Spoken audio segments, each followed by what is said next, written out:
의 이름으로 간절히 기도드립니다. 아멘. 명절 연휴 잘 보내셨나요?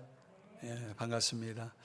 코로나 상황 속에서 보낸 명절이다 보니 여러 가지로 여러분 어려움도 있었을 거, 불편함도 있었을 텐데 또 건강한 모습으로 이렇게 뵈니까 너무 좋습니다.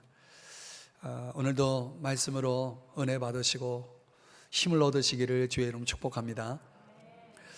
오늘부터 히브리서 강해를 시작을 하는데요. 신약 성경 가운데 27권 가운데 아마 거의 탑 정도에 해당되는 가장 어려운 본문 성경입니다. 저도 이제 설교를 준비하는 시간이 훨씬 더 많아졌고요. 구약의 언어들이 많이 등장하고 있다 보니 구약 성경에 대한 이해가 좀 없으면 더 어렵게 느껴지는 성경이기도 합니다. 그러나 어떻든 이 히브리서가 주는 은혜가 너무나 많고 크기 때문에 기대하고 있고요. 여러분들과 같이 또 이 히브리서 강해를 통해서 많은 은혜를 받았으면 좋겠습니다. 히브리서가 기록된 목적은 기독교 신앙의 우월성을 보여주는 그런 목적이 있습니다. 배경적으로 보면 이 구약 성경을 배경으로 하는 그런 언어들이 많이 등장하고 있는 이유는 이 히브리서의 독자, 1차적 독자는 바로 유대교 출신의 그리스도인, 유대교에서 개종한, 기독교로 개종한 그리스도인들을 위해서 기록된 성경이라고 보면 됩니다. 그래서 히브리서라고 말하는 거죠. 히브리, 유대인들을 위해서 쓴 편지다 이렇게 보면 되겠습니다. 당시 그 유대교 출신의 그리스도인들이 겪고 있는 여러 가지 어려움들이 있지만은 그들에게 필요한 권면과 경고의 말씀을 담아서 이 히브리 기자가 이 편지를 쓰게 되었는데요. 여러 가지 이제 목적 가운데 배경 가운데 하나만 언급하면은 당시 이 유대교 출신의 그리스도인들은 구약 성경에 익숙한 사람들이라고 그랬잖아요. 그들의 상황이 아무래도 이 구약 성경에 나오는 인물들, 우리가 생각하는 참 존경할 만한 훌륭한 인물들이 있죠. 모세, 엘리야, 아주 대표적으로 두 사람을 우리가 생각해 볼 수 있고, 그 외에도 참 훌륭한 신앙인들이 얼마나 많습니까? 어떤 이 유대교 출신의 그리스도인들 가운데는 이 구약의 훌륭한 인물들에 대해서 너무 지나칠 정도로 칭찬하고 존경하고 숭배하기까지 하는 사람들이 있었던 것 같아요. 그 잘못된 이상한 가르침의 영향에 의해서 천사를 숭배하는 자들도 있었던 것 같아요. 그런 배경 속에서 그 어떤 존재보다 우월하시고 위대하신 예수 그리스도, 그분에 대해서 보다 더 깊은 지식이 필요했기에 이 히브리서가 등장하게 됩니다. 그런 차원에서 오늘 우리가 히브리서 한 장 한 장을 이제 같이 이렇게 묵상해 나가면서 저와 여러분에게 주는 도전은 뭐냐면, 내가 알고 있는 예수 그리스도, 어쩌면 너무나 편협적이고 너무나 제한된 아주 좀 빈곤한 그런 지식을 가지고 우리가 예수를 믿고 신앙생활을 하고 있을지도 모르겠습니다. 이제 보다 더 폭넓고 깊은 예수 그리스도에 관한 지식이 우리에게 필요한 거죠. 베드로후서 3장 18절에 보면 그를 아는 지식에서 자라가라는 권면이 있거든요. 그러니까 우리에게 주는 도전은 그것입니다. 우리가 예수를 믿되 좀 알고 믿어야 되니까 그분을 아는 지식에서 좀 더 자라가야 한다라고 하는 것입니다. 히브리서에 보면 특별히 예수 그리스도에 관한 그런 언급 가운데 아들이라는 그 단어가 여러 차례 나옵니다. 히브리서 전체 속에는 18번 나오고요. 1장 오늘 우리가 묵상할 본문에만 4번 나옵니다. 이 아들이라고 하는 단어가 굉장히 성경에선 중요한 의미를 갖는데요. 신약적으로는 마가복음 1장 11절에서 예수님이 세례 받으실 때 하늘에서 들려온 음성이 이런 음성이 있었어요. 너는 내 사랑하는 아들이라, 내가 너를 기뻐하노라. 당연히 예수님을 향해서 하나님 아버지께서 성부 하나님의 음성으로 바로 이 말씀이 들려진 거죠. 너는 내 사랑하는 아들이라. 여기서 말하는 너는 내 아들이라고 할 때 이 의미는 예수 그리스도가 하나님이심을 의미합니다. 요한복음 20장 31절 말씀에 가보면 성경이 기록된 목적에 대해서 밝히고 있는데, 너희로 예수께서 하나님의 아들 그리스도이심을 믿게 하려 하며 너희로 믿고 그 이름을 힘입어 생명을 얻게 하려 함이라. 이렇게 목적을 밝히고 있죠. 성경이 기록된 목적도 예수가 두 가지로 묘사되죠. 하나님의 아들 그리스도. 이 두 가지 내용을 믿어야 우리에게 주어지는 게 뭡니까? 생명이 주어진다라고 약속하고 있죠. 하나님의 아들이라고 하는 것을 믿어야만이 우리에게 생명이 주어진다, 구원을 얻게 된다, 이렇게 말씀하는 겁니다. 예수님께서 제자들에게 이런 질문을 던졌어요. 너희는 나를 누구라 하느냐? 세상 사람들이, 다른 사람들이 뭐라고 또 생각하든지 중요한 거는 너희들은 나를 누구라 하느냐라고 질문했을 때 베드로가 뭐라고 대답합니까? 마태복음 16장 16절에 보면 주는 그리스도시요, 당신은 그리스도시요 살아계신 하나님의 아들이십니다 라고 고백하죠. 그 신앙 고백 위에 교회가 세워졌다는 사실 아시죠? 저도 교회 안에서 신앙생활하는 우리 기독교인들은 예수를 어떤 분으로 믿는 겁니까?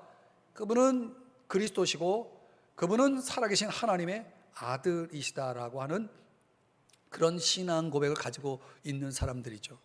그래야 기독교인이라 말할 수 있겠죠. 요한일서 4장 15절에 보면 그런 하나님의 아들이심에 대한 믿음을 갖고 그렇게 시인하는 자들에게 하나님이 그들 안에 있다라고 말씀하고 있죠. 우리 주님이 우리 안에 계신다면 틀림없이 그 사람은 예수님을 하나님의 아들로 믿고 있기 때문에 예수님이 그 안에 계시는 거죠. 여러분 안에 예수님이 계십니까? 그분이 하나님의 아들이심을 믿기 때문에 가능한 겁니다.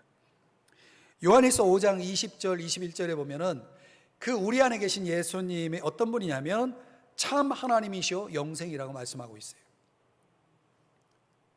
그러면서 요한일서의 전체 주제는 하나님과의 사귐인데, 하나님과의 사귐에 관한 주제를 마무리하는 5장 21절에서 마지막에 사도 요한이 외치는 메시지가 뭐냐면 자녀들아 너희 자신을 지켜 우상에게서 멀리하라. 이 우상이라는 그 정의가 뭡니까? 하나님과 나 사이를 가로막는 거죠. 우리가 예수님을 하나님의 아들로 믿고 그분과의 관계 속에서 살아가는 그런 참된 신앙의 길을 가다가도 종종 그 길이 막히고 뭔가 문제가 생길 때는 언제냐면 우상이 들어올 때, 하나님과 나 사이에, 예수님과 나 사이에 그 관계를 방해하는 어떤 존재가 자리 잡을 때 그걸 우상이라고 말하는데, 그 우상이 문제를 일으키는 겁니다. 그래서 우상에게서 우리를 지켜야 된다라고 강조를 하고 있습니다. 사랑하는 여러분, 우리가 이제 1장을 묵상을 하면서 요약하면 그분은 하나님의 아들이시고 그분은 가장 위대하시고 가장 우월하신 분이시다. 그분보다 더 뛰어나신 분이 없다. 오늘 이 히브리서 1장 4절에도 말씀하는 것처럼 뛰어나신 분, 가장 뛰어나신 분이기 때문에 당연히 우리는 그분을 믿어야 되겠죠. 그분을 믿고 따르는 것이죠. 그렇다면 오늘 본문이 가르쳐주고 있는 하나님의 아들 예수 그리스도는 저와 여러분에게는 어떤 분이어야 하는지에 대해서 세 가지를 한번 여러분들과 같이 생각해 보고자 합니다. 첫 번째는요, 우리가 순종해야 할 최고의 권위이시다. 권위자시죠. 최고의 권위, 궁극적인 권위다라고 하는 것입니다. 어느 목사님이 이제 전도를 하는 중에 교패가 붙어 있는 어느 집에 벨을 눌렀습니다.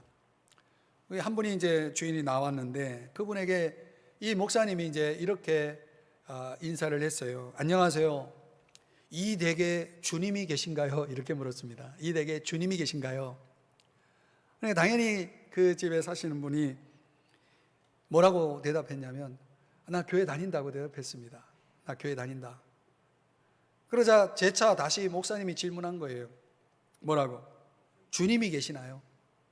주님이 계시나요? 그러니까 그분이 화를 내고 그 주인이 화를 내고 집으로 들어가 버렸어요. 방 안으로 문을 닫고 들어가 버렸어요. 이 목사님이 그분에게 그분에게 무엇을 묻고 있는 겁니까? 주님이 계시나요? 이 댁에 주님이 계시나요? 교회 다니냐고 묻고 있는 겁니까? 아니죠. 교패가 붙어 있으면 당연히 교회는 다니겠죠. 그러나 그 목사님의 핵심은 뭡니까? 질문의 핵심은 이 댁에 주님이 계시냐라고 하는 것입니다. 다시 말하면 정말 당신이 믿는 예수 그리스도가 이 가정의 주인 대접을 제대로 받고 있느냐, 이걸 묻고 있는 거죠. 우리가 막상 예수를 믿는다고 하지만 사실 그 예수가 내 인생 전체, 우리 가정의 주인으로서의 어떤 그런 대우가 제대로 이루어지지 않는 가정들이 얼마나 많습니까? 오늘 본문 1절과 2절의 말씀에 들여다보면 하나님의 아들 예수 그리스도는 어떤 분이시라고 말씀하냐면, 말씀하신 하나님이 이렇게 1절은 이렇게 말씀하죠.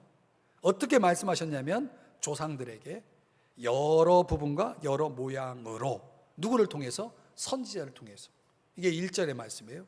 2절, 이 모든 날 마지막에는, 지금 이 종말의 때를 얘기하죠, 아들을 통하여 우리에게 말씀하셨으니.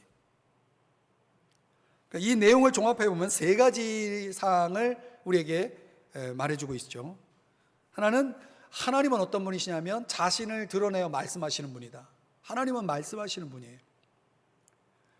두 번째는 누구에게 말씀하셨냐면 이스라엘 조상들에게 말씀하셨다. 그 조상들에게 말씀하신 내용을 기록한 것이 바로 구약 성경이죠.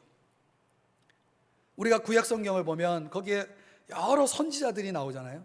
이사야, 예레미야, 에스겔, 그런 선지자, 말라기, 여러 선지자를 통해서 여러 차례 여러 사람들을 통해서 다양한 방법, 환상, 천사들을 동원해서 또는 어떤 사건을 통해서 조금씩 하나님 자신에 대해서 말씀을 해 오신 분이 비로소 완성된 것이 구약 성경 아니겠습니까? 근데 구약 성경이 끝나고 성경이 다 완성된 게 아니라 신약 성경이 등장하죠. 신약 성경은 뭡니까? 이 모든 날 마지막에는 아들을 통해서 말씀하셨다. 그게 신약 성경이죠. 그 아들을 통해서 말씀하셨다는 것은 앞에서 여러 사람들을 통해서 말씀하신 것에 대해 비교해 보면 최종적이고 완성된 계시라는 것을 강조합니다. 그러니까 예수님이 그동안 조금씩 말씀해 왔던 진리들을 완전하게 드러내신 그런 계시를 예수 그리스도를 통해서 하신 것입니다. 하나님의 아들 예수 그리스도는요, 그런 차원에서 우리의 믿음과 일상생활에서 최고의 권위를 가지셔야 됩니다. 왜냐하면 그분이 최후의 말씀을 우리에게 주셨기 때문에, 그분이 완전한 진리를 다 드러내셨기 때문에. 그래서 저와 여러분은 누구라도 하나님의 아들 예수 그리스도의 말씀을 거부하거나 촉소하거나 또는 첨부해서는 안 되는 것입니다. 그분이 하신 말씀 외에 더 새로운, 더 좋은 것은 없습니다. 마태복음 17장에 보면 예수님이 변화산상에 있을 때 모세와 엘리야가 함께 등장하잖아요. 그러면서 그 변화산에 그 예수님의 그 영광스러운 모습을 보고 있을 때 제자들에게 들려온 음성이 뭐냐면 바로 이 말씀이에요. 이는 내 사랑하는 아들이요 내 기뻐하는 자니. 너희는, 제자들을 향해 말씀하시는 거죠. 너희는 그의 말을 들으라 그랬죠. 모세의 말도 아니고 엘리야의 말도 아니고 그의 말, 즉 예수 그리스도의 말씀을 들으라라고 최고의 권위를 부여하셨다는 것입니다. 우리는 그분의 말씀을 들어야 되는 거예요. 이 크리스천 유머 가운데 이런 이야기가 있습니다. 한 남자가 이제 병원에서 사망을 했습니다. 의사가 사망 선고를 하고 직원과 함께 그 시신을 이제 옮기는데 엘리베이터를 타고 이제 이동을 하는 중에 엘리베이터 갑자기 쿵 소리가 나면서 그 남자가 깨어난 거예요. 그 시신이 깨어난 겁니다. 그 남자가 이제 살아난 남자가 아내를 보면서 떨리는 목소리로 말하기를, 여보, 내가 살아났어. 그런 거예요. 그래서 아내가 뭐라고 대답하냐면, 아니에요, 당신은 이미 죽었다고 의사 선생님이 말씀하셨어요. 그 아내가 말을 안 들으니까 이제 그 남편이 자기 아들에게 또 얘기합니다. 아들아, 내가 살아났어. 그랬더니 아들이 뭐라고 얘기해요? 아버지, 제발 어머니 말씀 좀 들으세요. 아내도 아들도 말을 안 들으니까 아들에게 핸드폰 좀 달라고 그래가지고 자기 다니던 목사님에게 전화를 걸어서 상황을 설명했습니다. 그랬더니 목사님이 또 뭐라고 얘기해요? 집사님, 기도 많이 하고 성경 많이 보는 권사님 말씀을 들으세요. 그랬다는 거예요. 여러분, 우리는 누구의 말을 들어야 되겠습니까? 오늘 성경은 우리에게 뭐라고 말씀합니까? 우리가 살아가면서 사실 우리는 얼마나 다양한 목소리를 듣고 삽니까? 우리 주변에 많은 사람들이 있고 또 우리는 많은 것을 보고 듣잖아요. 그런 것 속에서 우리는 수많은 음성을, 말씀을 듣습니다. 도대체 어떤 것을 내가 최고의 권위로 삼아야 되겠습니까? 오늘 성경은 저와 여러분이 하나님의 아들 예수 그리스도의 말씀을 최고의 권위로, 궁극적인 권위로 삼고 그분의 말씀을 들으라라고 우리에게 가르쳐주고 있는 것입니다. 우리가 들어야 될, 우리가 따라야 할 최고의 권위자, 궁극적인 권위자는 하나님의 아들 예수 그리스도이십니다. 둘째로, 하나님의 아들 예수 그리스도는 오늘 본문에서 우리가 의지해야 할 만유의 주이시다라고 말씀합니다. 3절의 말씀을 우리 한번 천천히 같이 함께 읽어봅니다. 시작. 이는 하나님의 영광의 광채시요 그 본체의 형상이시라. 그의 능력의 말씀으로 만물을 붙드시며 죄를 정결하게 하는 일을 하시고 높은 곳에 계신 지극히 크신 이의 우편에 앉으셨느니라. 아멘. 우리가 앞서 2절에서는 하나님의 아들 예수 그리스도를 만유의 상속자, 즉 만물을 소유하신 분으로, 또 세상을 창조하신 분으로, 그분이 없이는 된 것이 없는 세상의 창조자로 2절에서는 소개하는데, 이 3절에서는 5가지로 하나님의 아들 예수 그리스도를 소개합니다. 그 첫 번째가 하나님 영광의 광채입니다. 여러분, 누구도 하나님을 본 적이 없습니다. 그러나 예수 그리스도를 통해서 우리는 하나님을 볼 수 있게 되었다. 왜? 그분이 하나님의 영광 자체이기 때문에, 하나님의 영광의 광채이시기 때문에. 그래서 나를 본 자는 아버지를 보았다라고 예수님이 말씀하신 이유가 그래요. 우리는 하나님을, 예수님을 통해서 보게 되는 것입니다. 왜냐하면 예수님이 하나님이시기 때문에 그렇습니다. 또 하나님의 본체의 형상이라고 말하고 있죠. 본체의 형상이라는 것은 그분의 성품, 하나님의 인격, 하나님의 성품을 그대로 완전하게 드러내신 분임을 강조하는 말씀입니다. 그 다음 보니까 만물을 붙드시며, 저는 이 말씀을 굉장히 큰 은혜로, 감동으로 이 말씀을 묵상하게 되었는데요. 여러분, 만물을 붙들고 계시다라고 하는 것은 뭐냐면 통치하고 계시다, 다스리고 계시다, 유지하고 계시다, 이런 뜻입니다. 여러분, 하나님의 아들 예수 그리스도는 당신이 끌고 가고 싶은 대로 이 세상 만물을 인도하시고 지시하시고 안내하시고 다스리고 있다고 말씀하고 있어요. 이 말은 다시 말하면 세상은 그분의 손안에 있는 것입니다. 어떤 권력도 통치도, 어떤 이 땅에 존재하는 것도 그분의 통치 영역 밖에 있는 것은 없습니다. 우리는 그 사실을 믿어야 됩니다. 또 죄를 정결하게 하는 일을 하시고 그랬습니다. 하나님의 아들 예수 그리스도는 어떤 분이냐면 우리의 죄를 정결하게 하시는 분이다. 여러분, 하나님의 아들 예수 그리스도가 왜 위대할 수밖에 없느냐, 왜 그분은 최고의 능력을 가지신 분이냐, 그 절정이 우리의 죄 문제를 해결하신 데 있다는 것입니다. 저와 여러분이 어떤 죄를 지었더라도 그 어떤 죄가 그분의 용서 밖에 있는 것은 없습니다. 모든 죄를, 어떤 죄라도 우리는 용서받을 수 있습니다. 왜냐하면 완전한 구속을 이루셨기 때문에 그렇습니다. 그래서 요한일서 1장 9절에 뭐라고 말씀합니까? 우리가 만약 어떤 죄가 있다면 그 죄를 뭐 해야 된다? 그는 미쁘시고 의로우사 우리 죄를 사시고 모든 불의에서 우리를 깨끗하게 하시는 분이기 때문에 자백해야 된다라고 말하고 있어요. 회개해야 된다라고 말하고 있는 거죠. 우리가 회개하고 자백하기만 하면은 우리의 죄를 깨끗하게 하시겠다, 정결하게 하시겠다. 바로 그 예수님, 하나님의 아들 예수 그리스도가 바로 그런 분이다라고 말씀하는 것입니다. 3절의 끝부분에 보니까 하나님 아버지 보좌 우편에 앉으셨다. 이 우편이라는 건 두말할 필요 없이 영광, 존경의 자리를 강조합니다. 세상은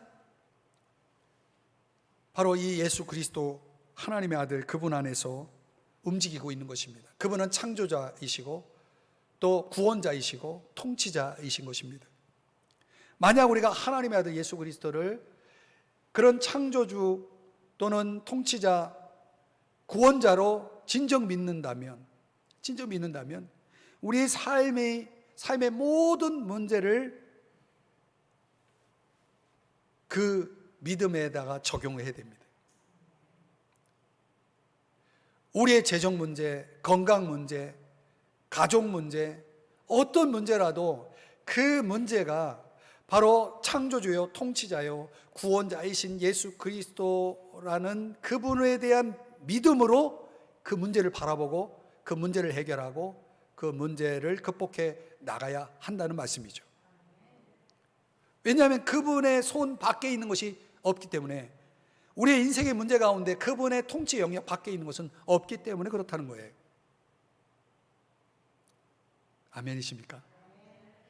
우리가 그런 믿음으로 살아가야 하지만 많은 경우에 어떤 문제 앞에서는 우리가 예수 그리스도, 우리의 창조주요 통치자요 구원자이신 그분의 도움에 대해서 배제시켜버리고 그 문제를 해결하려고 할 때가 많지 않습니까?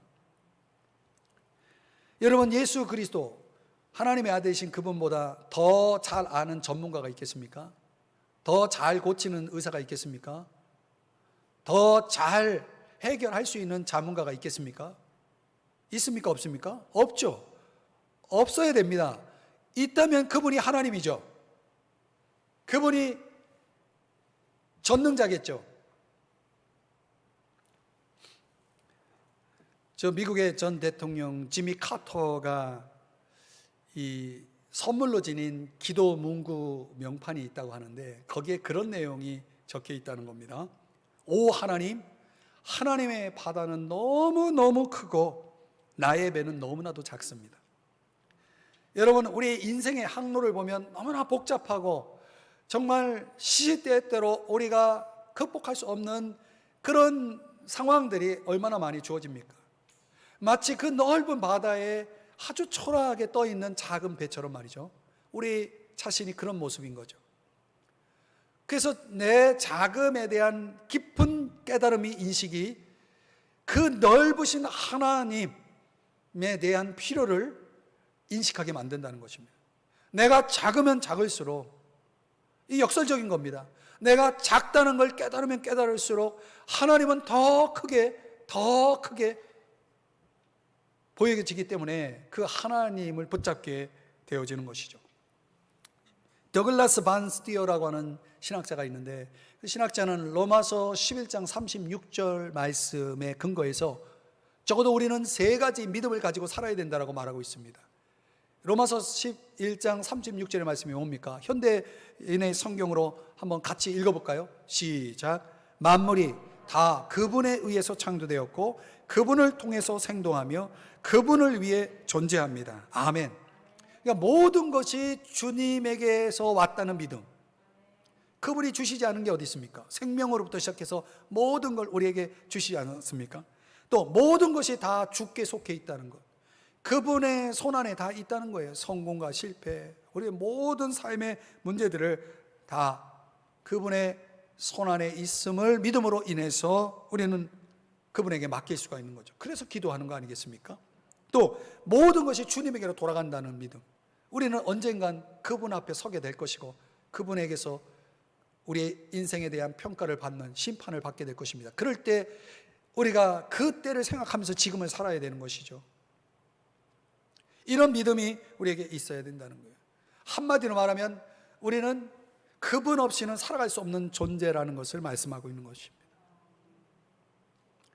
적어도 우리가 이런 믿음 속에서 살아간다면 저와 여러분은 그분의 도움을 절대적으로 필요로 하는 그런 존재가 아니겠습니까? 우리가 매일 이런 것들을 정말 그분이 나의 큰 도움이 되시다, 시편 46편 1절에 고백하는 것처럼 그분이 정말 나의 큰 도움이 되시는 분이시다 라고 하는 이런 절절한 깨달음을 가지고 우리가 인생을 살아갈 수만 있다면 우리가 어떤 문제 앞에서도 사실은 담대할 수가 있는 거죠. 저는 지금의 저의 삶에 주어져 있는 그런 상황들을 생각하면서 하나님이 저에게 계속 그런 믿음을 묻고 계시는 것 같아요. 너 정말 믿냐? 정말 믿냐? 하나님을 당연히 믿죠. 하나님을 믿지만 하나님은 재차 그렇게 묻고 계시는 것 같아요. 너 정말 믿음 있냐?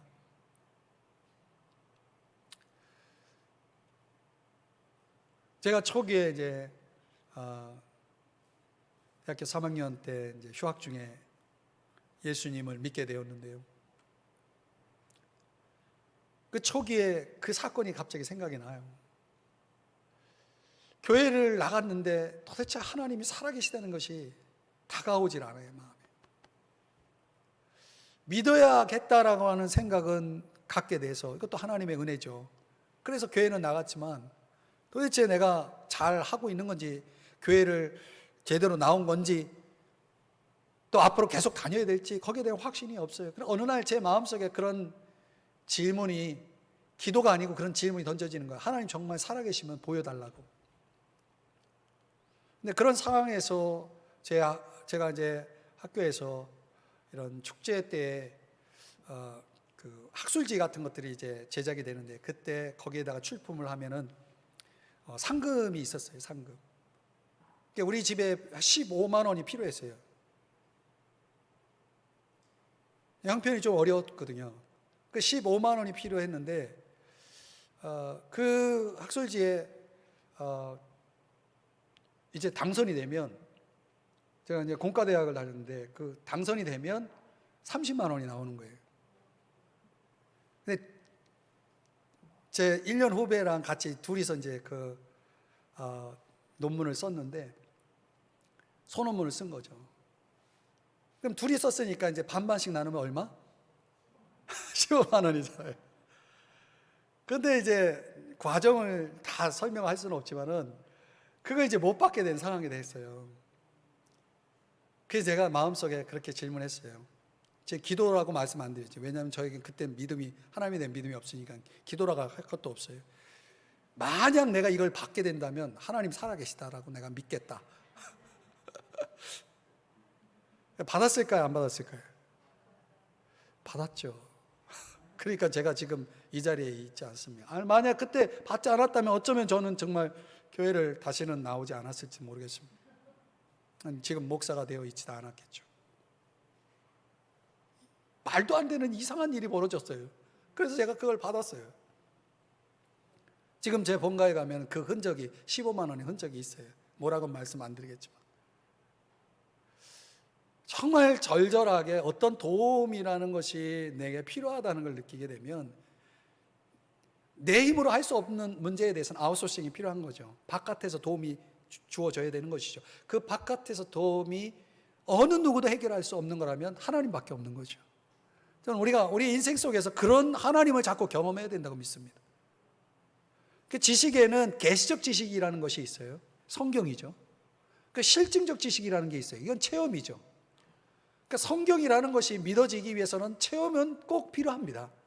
저는 이 두 가지 지식이 있어야만이 우리가 예수 그리스도에 대한 확실한 믿음 속에 살아갈 수 있다고 봐요. 우리가 성경만 믿으면 얼마나 좋겠습니까? 근데 성경만 믿어지지가 않아요. 이게 확실히 믿어질 때는 어때냐면 내가 체험했을 때 믿어지는 것입니다. 그러니까 우리는 하나님을 그냥 어떤 추상적인, 어떤 이론적인 그런 개념으로, 철학적인 개념으로 하나님 믿는 것이 아니라 살아계신 하나님을 믿는 거잖아요. 살아계신 하나님의 아들 예수 그리스도를 믿는 사람들이 당연히 그 하나님이 살아계심을 경험해야 되지 않겠습니까? 사랑하는 여러분, 그분은요 우리가 절대적으로 의지해야 할 만유의 통치자요 주인이시다. 오늘 본문 말씀이 우리에게 주는 교훈입니다. 그분의 도움을 받으세요. 그분의 도움을 받으세요. 그분의 지혜, 그분의 인도를 받아보세요. 어떻게 해요? 그분을 찾아야죠. 여러분이 그분에게 손을 내밀면 그분은 반드시 내 손을 잡아주시는 분이에요. 믿으시기 바랍니다. 경험하시기 바랍니다. 마지막으로 세 번째는 하나님의 아들 예수 그리스도는 우리가 경배해야 할 승리의 왕이시다. 6절의 말씀을 한번 보시면 그에게 경배할지어다. 누가 경배해야 되냐? 모든 천사들이, 천사만 경배하는 것이 아니라 모든 피조물들은 그에게 경배해야 된다. 이렇게 말씀하는 것입니다. 그러니까 하나님의 아들 예수 그리스도는 경배를 받으시기 합당하신 분이에요. 그런데 많은 초대교회, 당시 초대교회에서는 거짓 선생들이 하나님을 만나려면 천사들의 도움을 받아야 된다라고 가르쳤어요. 그래서 어떤 이들은 이 이단의 가르침을 추종한 나머지 천사를 숭배하는 이들까지 나왔어요. 거기에 기독교로 개종한 유대교 출신의 그리스도인들이 영향을 받은 거죠. 무슨 소리냐? 천사들은 경배를 받을 대상이 아니라 모든 천사들이 하나님의 아들 예수 그리스도 앞에 엎드려 경배해야 된다라고 말씀하고 있는 것이죠. 왜? 천사들도 피조물이기 때문에. 그들이 영적이고 초자연적인 존재이긴 하지만 우리 믿는 사람들을 보호하기 위해서 보냄을 받은 하나님의 전령에 불과하고, 그렇기 때문에 그들도 역시 하나님 아들 예수 그리스도를 경배해야 된다라고 말씀하고 있는 거죠. 이걸 우리에게 적용하면 우리가 어떤 영적인 존재를 생각할 때, 또는 여러분의 삶에 있어서 여러분의 인생 속에 정말 도움이 되는 인도자, 가이드 할 수 있는 그런 분들, 중보자, 어떤 권위를 가지고 있는 분들, 이런 존재들이 우리가 알게 모르게 그리스도보다 더 위대한 존재로 그분들을 대할 수가 있는 거죠. 그래서 사실 인간 숭배라는 것이 가능한 겁니다. 인간인데 숭배를 받는 거죠. 여러분이 정말 존경하고 정말 사랑하고 정말 본받고 싶고 그런 존재가 여러분에게 있다면 분명히 그분은 숭배의 대상격으로 여러분에게 대우를 받을 것입니다. 여러분들이 예컨대 목회자를 너무나 존경해요. 너무나 참 위대해 보여요. 그렇다고 목회자를 여러분 숭배하면 됩니까? 절대 그래서는 안 되죠. 어느 피조물도 예수님에게 드려야 될 경배를 받을 존재는 없다는 사실이죠. 왜냐하면 모든 피조물들, 하늘과 땅을 포함해서 히브리서 1장 11절의 말씀에 가보면 하늘과 땅은 없어질 것이라고 말하고 있어요. 여러분, 세상의 모든 것들은 다 없어질 것이고 가변적이고 일시적인 것이라고 말씀하고 있는 것입니다. 그렇기 때문에 저와 여러분은 그런 일시적인 것, 가변적인 것을 믿고 따르는 것이 아니라, 숭배하는 것이 아니라 영원히 살아계시는 주님, 영원히 변하지 않는 주님, 우리를 영원히 사랑해 주시는 그 하나님의 아들 예수 그리스도만을 경배하면서 살아야 될 줄 믿습니다. 피조된 대상이나 세상적인 자원을 우리는 예수 그리스도 하나님의 아들 그분보다 더 중요시해서는 안 되는 것입니다. 만약 우리가 경배하고 섬겨야 될 하나님의 아들 예수 그리스도보다 더 많은 시간을 투자하고 있고 더 많은 주목을 하고 있다면, 그것이 어떤 자원, 세상적인 자원이든 어떤 대상이든 간에 만약 그렇게 된다 그러면 우리는 신앙적으로 변질되어 있는 것이고 잘못되어 있는 것입니다. 절대로 그래서는 안 됩니다. 천국 가는 그날까지 여러분, 우리는 오직 하나님만을 경외해야 됩니다. 우리 하나님의 아들 예수 그리스도만을 경배해야 됩니다. 마귀가 예수님을 시험할 때 천하 만국의 그 모든 권세와 영광을 보여주면서 나에게 절하면 이거 다 주겠다라고 시험하지 않습니까? 여러분, 우리가 예수님을 경배하고 섬겨야 될 우리가 세상의 그 좋은 것들을 우리에게 약속하면서 나에게 저라면 내가 이거 주겠다라고 한다면 예수님 버리고 그 존재에게 가서 경배하고 섬겨야 되겠습니까? 하나님과 재물을 경배해서 섬길 수는 없는 것입니다. 세상의 자원이 아무리 좋다 해도 그것이 경배의 대상이 될 수는 없는 것입니다. 왜냐하면 그것은 사라지는 것이고 없어지는 것이기 때문에 그렇습니다. 이 히브리서 독자들은, 당시 이 초대교회 성도들은 유대교에서 기독교로 개종한 사람들 핍박을 많이 받았어요. 불이익을 많이 당했어요. 그러니까 무슨 유혹을 받습니까? 내가 굳이 기독교 신앙 때문에 내가 이렇게 핍박을 받을 필요 뭐 있느냐? 다시 유대교로 되돌아가면 다시는 내가 이런 핍박, 배척을 받지 않을 텐데 하면서 다시 유대교로 되돌아가고 싶은 유혹을 받고 있었다는 거죠. 그래서 이 히브리서 편지를 쓴 저자는 그런 가변적인 것, 변화하는 것 때문에 우리의 유일하고도 완전한 안전지대이신, 우리의 피난처가 되시는, 우리의 경배를 받으셔야 할 그분을 버리는 유혹을 조심하라고 경고하고 있는 것입니다. 가장 견고한 기초 위에 서 있는데 우리가 그 기초를 버릴 수는 없는 거죠. 이걸 깊이 깨달은 한 사람을 우리는 압니다. 에드워드 모트라고 하는 사람입니다. 그는 가구점의 그 목공 출신인데요, 16살 때 예수님을 영접했습니다. 어떻게 열심히, 참 가난했지만 또 성실했습니다. 열심히 일을 했습니다. 그래서 마침내 가구점 하나를 경영하는 작은 중소기업 사장이 되었습니다. 성공한 거죠. 그 성공 앞에 그는 자기가 힘들고 어려울 때마다 올라가 만났던, 주님을 만났던 가구점 뒤에 있는 홀본 언덕을 올라가서 성공을 주신 하나님께 감사의 기도를 드리며 이렇게 기도를 했습니다. 주님, 제가 조금 성공했지만 저는 이런 성공은 언제라도 흔들릴 수 있다는 것을 잘 압니다. 제 인생에 흔들릴 수 없는 반석은 오직 주님 한 분뿐이십니다. 제 평생에 저의 반석이신 주님만을 의지하고 살겠사오니 주님, 저의 평생 주님을 찬양하며 경배하는 자로, 예배하는 자로 살게 도와주세요. 이렇게 기도를 했다는 거예요. 이 기도를 드리고 있는 동안 하늘의 기쁨이 그의 심령을 가득 채웠습니다. 그는 집으로 돌아와 즉각적으로 그 마음의 감동을 담아서 시를 씁니다. 그래서 탄생한 찬송가 488장, 이 몸의 소망 무엔가, 우리 주 예수 뿌리세, 굳건한 반석이시니 그 위에 내가 서리라 라는 찬송이 탄생하게 된 배경입니다. 여러분, 우리가 이 땅에서 이룰 수 있는 성공이라는 것은 언제라도 흔들릴 수 있는 것입니다. 이 세상에는 흔들릴 것들이 많습니다. 사라질 것들, 언젠가는 사라질 것들, 그런 것들에 내 삶에 거기에다가 신뢰를 두고 기초를 두고 그걸 의지하며 살아간다는 것은 얼마나 어리석습니까?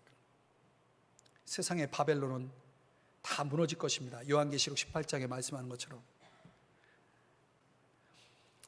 우리는 그분 위에 서 있는 것입니다. 그분이 주시는 호흡을 가지고 생명을 가지고 살아가고 있고, 그분이 제공하는 모든 은혜를 따라서 살아가는, 평생 그분의 은혜로 살아가야 될 존재 아니겠습니까? 그러면 우리는 평생 그분을만을 경배하면서 살아가는 것이 마땅하지 않겠습니까? 히브리서 1장 13절 14절의 말씀에 보면 예수님은 어디에 앉아 계시냐면 우편에 앉아 계신다라고 말씀하고 있습니다. 이 우편이라고 하는 개념은 동등됨의 개념이고 승리의 개념입니다. 예수님은 지금 모든 원수들이 그분 발 아래 엎드리는 승리자이십니다. 역사의 종말이라는 것은 이렇게 끝나게 되어 있습니다. 모든 무릎이 예수의 이름 앞에 꿇고 그분을 경배하는 것으로 역사의 종말은 끝날 것입니다. 이 세상 종말은 그렇게 끝을 맺게 될 것이라고 말씀하고 있는 거죠. 이것이 예수 그리스도, 하나님의 아들이신 예수 그리스도의 승리고, 그 승리는 우리의 몫이 될 것입니다. 그래서 시편 23편 5절에 보면 다윗은 이렇게 고백하지 않습니까? 내 원수의 목전에서 내게 상을 차려주실 것이다. 파티를 열어주실 것이다. 우리의 잔이 넘칠 것입니다. 그분의 승리가 우리의 승리고 그분의 승리를 우리에게 나눠주실 것이기 때문에 그렇습니다. 요한계시록 19장 6절의 말씀에 가보면 할렐루야, 주 우리 하나님 전능하신 분께서 왕권을 잡으셨습니다 그랬습니다. 승리를 말합니다. 그분은 승리의 왕이십니다. 그 구원의 승리의 환상을 본 사도 요한은 결국은 우리로 하여금 평생, 지금의 평생, 그리고 앞으로 영원히 여호와의 집에 거하게 될 구원받은 상태가 계속될 것을 바라봅니다. 그래서 요한계시록 20장, 21장, 22장을 읽어보면 그런 환상이 쭉 펼쳐집니다.